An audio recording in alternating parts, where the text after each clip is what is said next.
welcome, Coach Morrell. This is Sacrifices to Success. How are you doing tonight? Doing great, Mike. I'm excited to be with you, buddy. Yo, thank you for being here.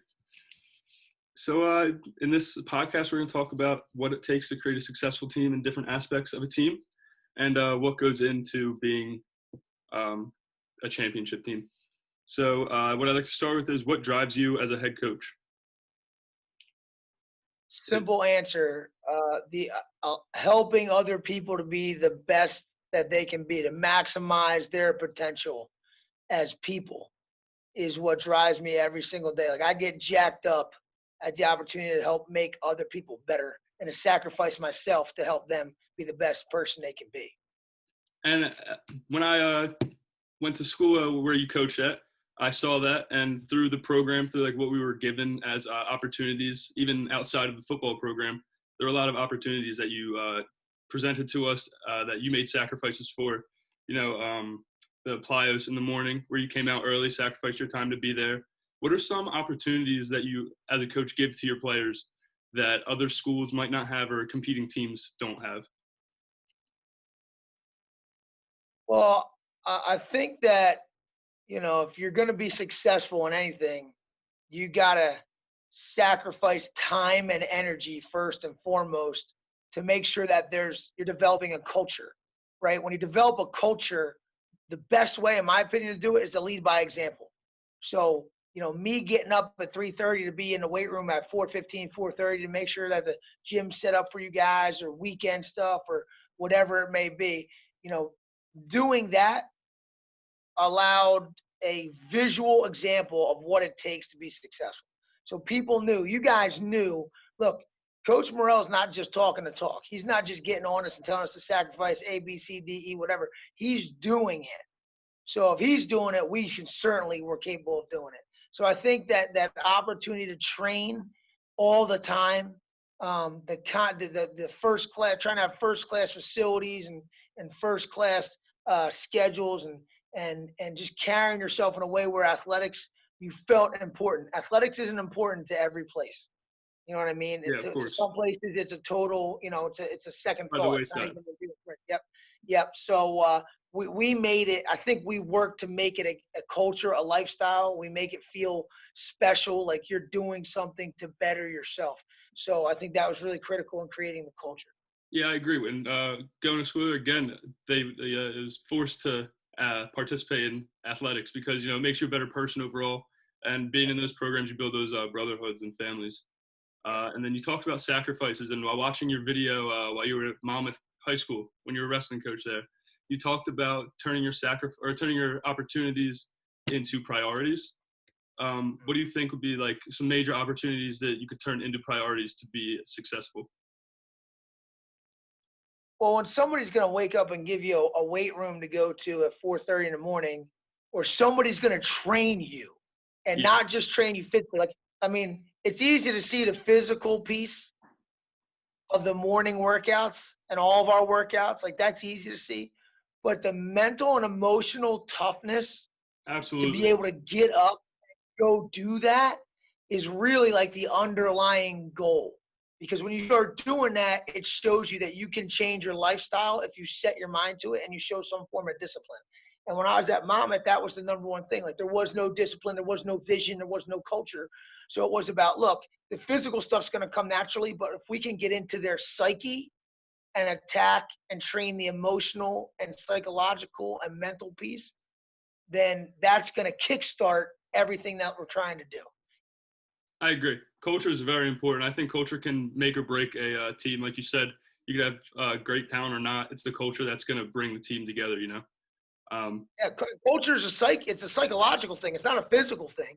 Exactly. The physical piece is a byproduct. Like, being a big, strong, fast team is a byproduct of a psychological belief in training a certain way, you know?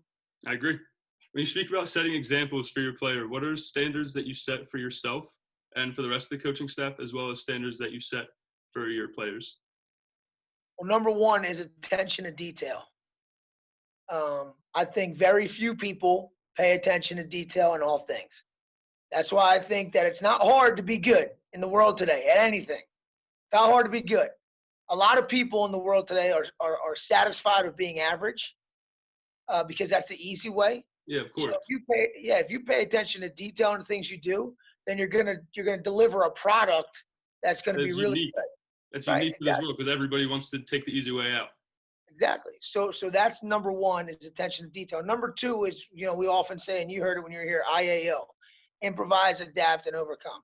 I'm not gonna make a damn excuse for anything. We're gonna find a way to get it done.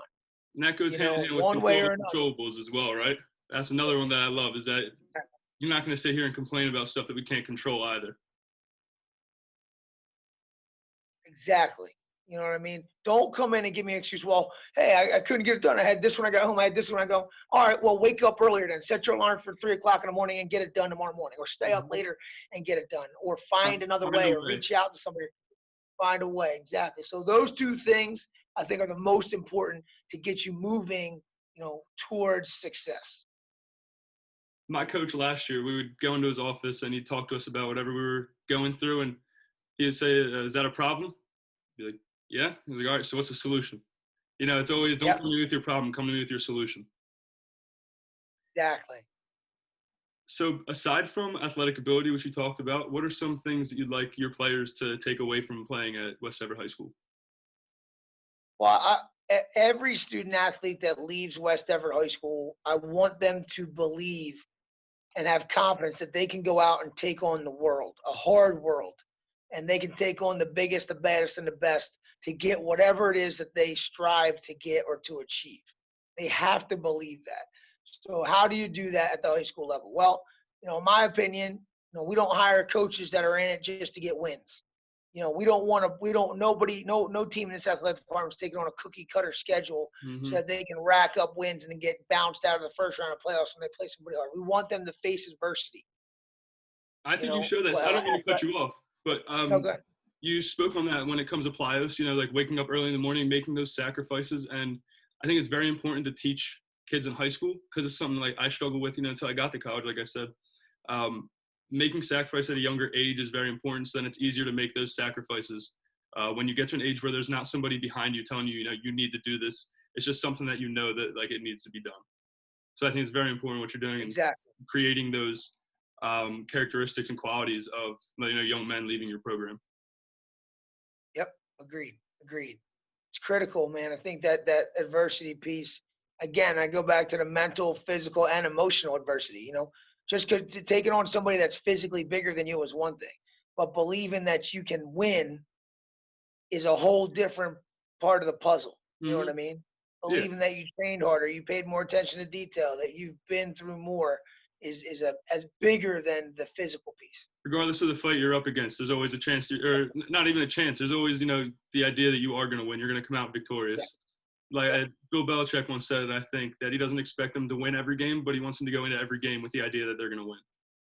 Absolutely. So, can you give a few examples of people throughout your organization who sacrifice things every day that may go unseen?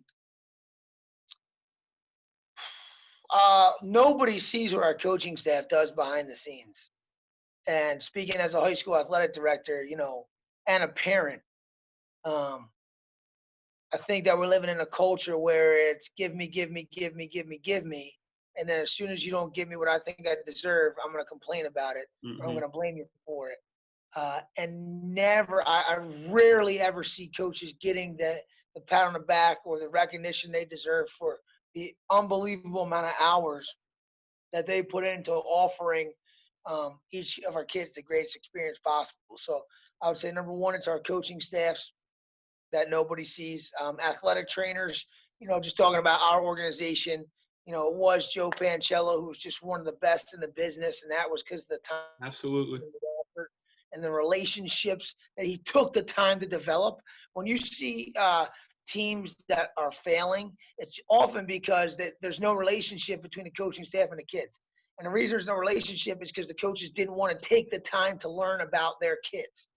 You know what I mean? Yeah. And we have people that do that, and Joe was one of the best. I was going to say, nobody was better than the people in your organization, let alone you and Joe as the number one and number two. You guys are the most influential and most I don't know, you guys were always, talking with the athletes. Sorry, I'm fumbling on my words. No, but that's important. That relationship development creates trust. And then that trust comes into play when you really want to push somebody to be their best and get them outside of their comfort zone. If you don't have that fundamental foundation of trust, you can't get them out of their comfort zone Exactly. because they just don't believe that you're leading them to success. You know what I'm saying? And how many kids do you know that want to go eat lunch with, other heads I of know, athletic heads of trainers. their school? You know what I mean? Because Right. they'd rather Yeah. come Yeah. spend time with you guys because you guys have knowledge. You know what I mean? You are knowledgeable. You're good people. Like they want to come talk Yep. to you guys. Yep. And And then they know that we have a lot going on in our lives, but that we're still going to make time for them. exactly, It's and that actually follows into my next question: is how do you keep like a strict, firm grasp on your team, but at the same time, they still know that you're there for them when they need you, whether it be they're not doing well in school, something's going wrong with the family, whatever it is. consistency. Bottom line, consistency. They know that I love them and care about them because whenever there's something going on seriously, I can have a conversation with them. You know what I mean? Hmm. But when it's time to, they also know that if they're doing something wrong, that I'm going to let them know about it and I'm going to give them an answer on how to correct it. And they know Now, that sometimes that you're going to say it, might not be in the nicest way, but they know right? you They know mean I'm going well. to say it. So they just know exactly. They know I'm saying it because it's going to help them be successful. It's That coming goes from a back good to the place. relationship development. Right. Yeah. Right. So Can you name a few non-negotiable expectations for your team that stand out compared to other teams, whether it be at West Deptford High School or again other teams that you compete against? be on time. Number one, non-negotiable. On time is early. The fastest way to piss me off is to be late because I think that's ultimate disrespect. Because you got these people selling out all kinds of time. I got 3 daughters at home, a wife, and I'm spending 14, 16, 18 hours away from them a day, and you can't be on time.